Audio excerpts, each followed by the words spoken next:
The first thing Margaret Elise Callow heard when she stepped off that wagon was silence. Not the peaceful kind, the kind that watches you. 11 pairs of eyes from across the yard, 11 men who would stop their work without being told to, all of them looking at her the way people look at something they are not sure will last. The Texas hill country stretched behind them in every direction, limestone and cedar and dry grass going on forever under a sky so wide it felt like a warning. She had traveled 4 days to get here. She had buried her father 6 months before that. She had sold nearly everything her family owned to pay what was owed on the house, and when there was nothing left to sell and nowhere left to go, she had written a letter to a placement agency in San Antonio and asked them, quietly and without drama, to find her somewhere she could be useful. This was where they had sent her, a ranch at the edge of everything, a man she had never met, and a silence that was still watching her. Caleb Harmon came off the porch steps the way a man comes down who is not entirely sure he wants to. He was broad and weathered, with a face that had been worked on by 30 years of Texas sun until it looked less like skin and more like territory, mapped and hard and deeply lined. He had built the Double H Ranch from nothing, 400 head of cattle, 11 ranch hands, more land than most men in Crockett County had ever walked across. He had also, since the death of his cook Aurelio in the spring, been feeding those 11 men himself, and it had been, by any honest measure, an extended catastrophe. Burnt beans, cornbread like wet stone, salt pork that defied description. His oldest friend, Samuel Briggs, had finally told him plainly in July, "Caleb, a man can survive cold and drought and hard riding. He cannot survive your cooking indefinitely." Samuel had written to the agency without telling Caleb the full details of what he had requested. He had asked for a cook. The agency had sent a wife. Caleb had been informed of this distinction approximately 1 week before the wagon arrived, which he felt was not sufficient notice, but Samuel had simply shrugged and said some problems required complete solutions. They were married that same afternoon by a traveling preacher who performed the ceremony with a clear, steady voice. Caleb said his in a voice that was lower and less steady, which was the closest he had come to visible emotion in longer than he could remember. Afterward, he showed her the kitchen. It was large and low-ceilinged, dominated by a cast-iron stove with a long, scarred work table and shelves stocked with flour, cornmeal, dried beans, salt pork, molasses, and coffee. He stood in the doorway with his arms crossed and said, "11 men, supper at 6, hot food, enough of it." Margaret stood in the center of the room and turned slowly, studying everything, the shelves, the stove, the dried herbs Aurelio had left hanging from the rafters, the single window and the angle of late afternoon light coming through it. She turned back to Caleb and said, "I will need a kitchen garden." Caleb looked at the hard limestone soil visible through that window and said, "Nothing grows there." Margaret looked at him evenly and said, "It will." He left her to it. What happened at 6 o'clock that evening was something the men of the Double H would speak about for the rest of their lives in the particular way that people speak about moments that divided time into before and after. The long dining table held a pot of pinto beans, slow-cooked with smoked ham and dried chili until they had gone thick and dark and extraordinary. There was cornbread baked in the cast-iron skillet, golden at the edges, soft at the center, touched with molasses in a way that gave it a warmth no one could name, but everyone immediately felt in the chest. There was gravy from the pan drippings poured over properly browned salt pork. There was coffee, strong and black and hot, poured without being asked. The dining room went completely quiet. Not the quiet of men who were dissatisfied, the quiet of men who had been stopped in their tracks by something unexpectedly good. A young hand named Pete Dawson, 19 years old and not yet old enough to keep his thoughts behind his teeth, looked down at his plate and said softly, "Lord have mercy." No one laughed. Caleb sat at the head of the table and ate without expression, the way he did everything, but he ate 2 full plates, and he said nothing against any of it, which on the Double H was its own kind of praise.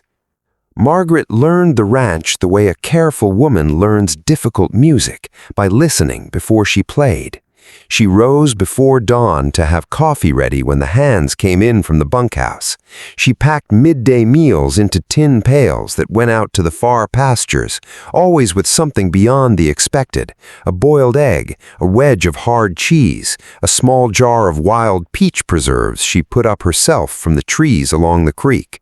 She began her kitchen garden in the hard limestone soil along the south wall of the house, working it before sunup in the cool hours with a short-handled hoe and a patience that the older ranch hands watched from a distance with something approaching reverence. She planted onions, peppers, tomatoes, squash, and her father's herbs, the ones she had taken from his garden as seeds the day they sold the house, wrapped in a square of cloth and carried in her coat pocket the entire journey here. Those seeds were the last thing her father had grown. She put them in Texas ground and spoke to them quietly some mornings, the way a person speaks to something they are trying to keep alive. Caleb watched all of this from a careful distance. He was not a man who praised easily.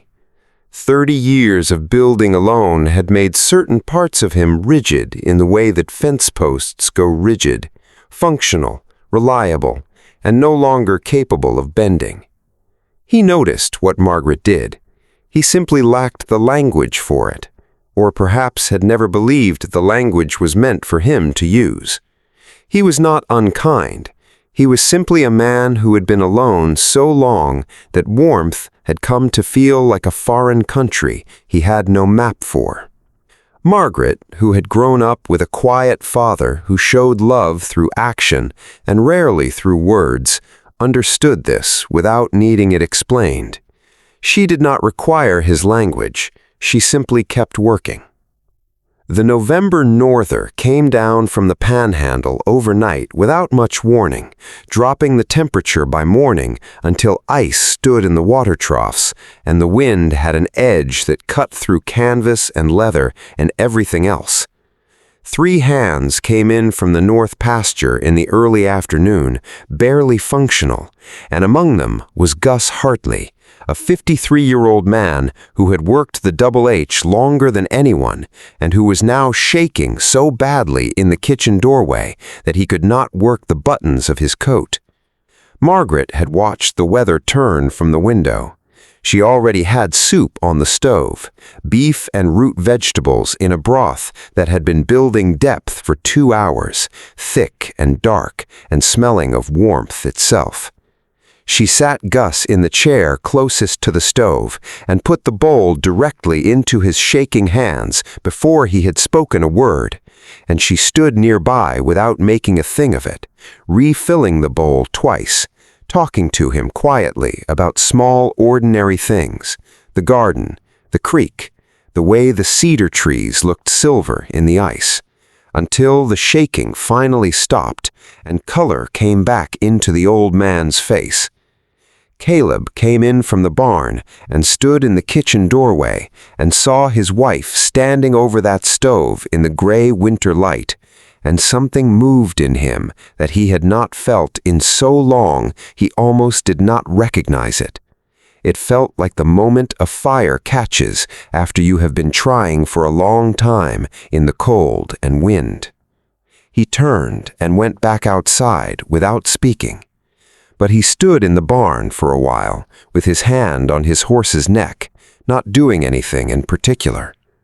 Then came the twist that no one on the Double H saw arriving.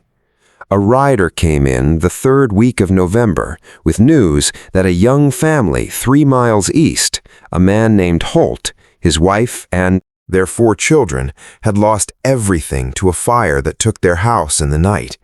They were sheltering in a neighbor's barn with nothing, no food, no clothing, nothing. Margaret heard this and was already moving toward the kitchen before the rider had finished speaking.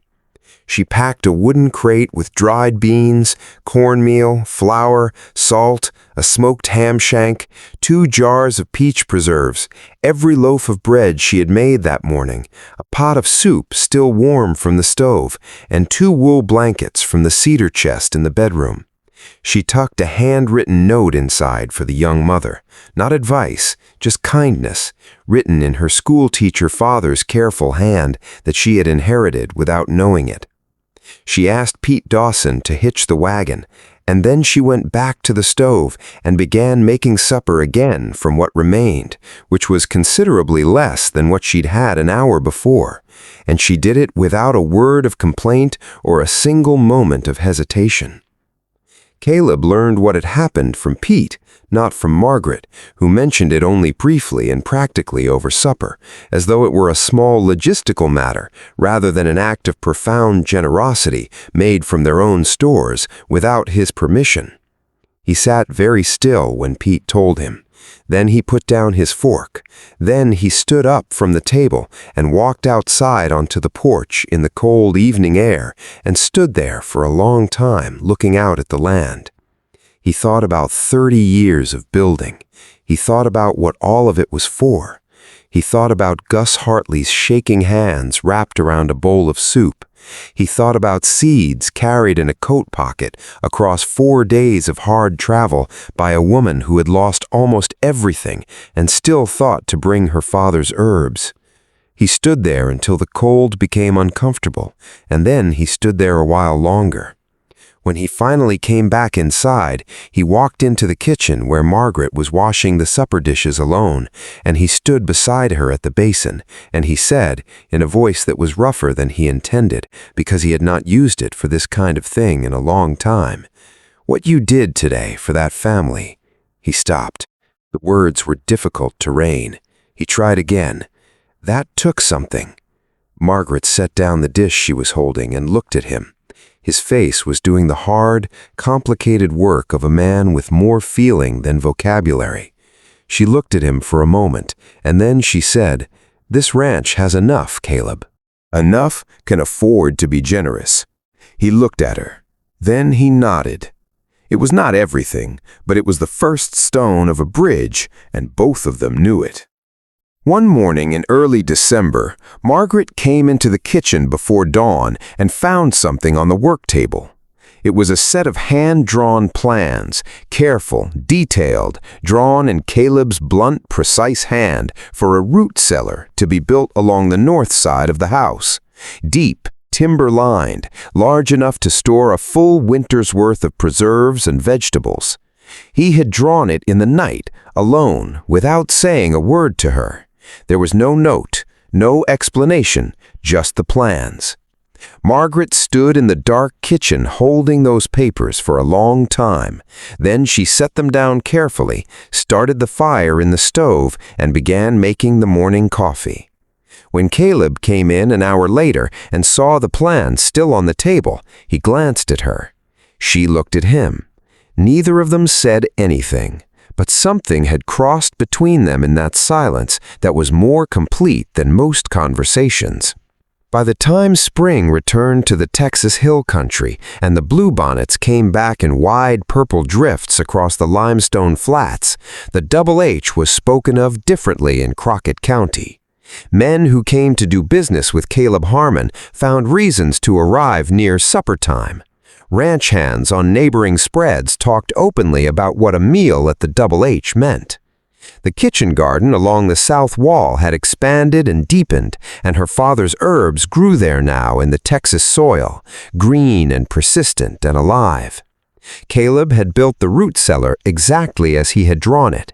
He had also, without announcement, begun coming into the kitchen in the evenings, not for any particular reason, but simply to be in the same room. Margaret had noticed this the first time it happened and said nothing. She simply made 2 cups of coffee instead of 1 and set his on the end of the work table. He picked it up. They worked in their separate tasks in the warm kitchen while the Texas night settled around the ranch, and it was in those quiet evenings that the Double H became, fully and finally, a home. There is something the frontier teaches that no school ever could. It teaches that a person's real worth is not measured in acreage or livestock or the size of what they have built, but in what they do with what they have and who they become willing to feed. Caleb Harmon had spent 30 years building a ranch. It took one woman arriving in a wagon with seeds in her coat pocket and a quiet kind of courage in her chest to teach him what the ranch was actually for. He had thought she could not cook. What he had not understood, what none of us understand until someone like Margaret shows us, is that cooking, done with genuine love, It is never really about the food. It is about choosing every single day to nourish the world immediately around you, to make something warm in the cold, to make something enough when the stores are low, to make a house, however hard and limestone built, into a place where people feel that someone cared enough to try. If this story reached something in you, if it reminded you of a woman in your life who fed everyone around her without ever asking for credit, please subscribe to Desert Heart. Every story on this channel is written for people who believe in quiet courage, faithful love, and the kind of goodness that never announces itself. Hit the subscribe button and ring the bell so you never miss a story. Leave a comment below and tell us about someone who had a gift like Margaret's. This channel was built for you, and we are honored you are here. This story carries real historical and human weight. It portrays 1850s Texas frontier life with authenticity. The physical hardship, the social isolation, the arranged marriages born of necessity, the role of food as literal survival. It honors the invisible labor of frontier women who were rarely recorded in history, but were frequently the quiet foundation of everything that held communities together. It explores grief, a daughter carrying her father's seeds across hundreds of miles, and how love survives loss by continuing to grow things. It speaks to the evolution of emotional literacy in men shaped by hard living, and it reminds every viewer of every age that generosity given from scarcity is the most powerful kind, and that the most enduring thing any person can build is not made of land or timber, but of daily, faithful, unglamorous care for the people around them.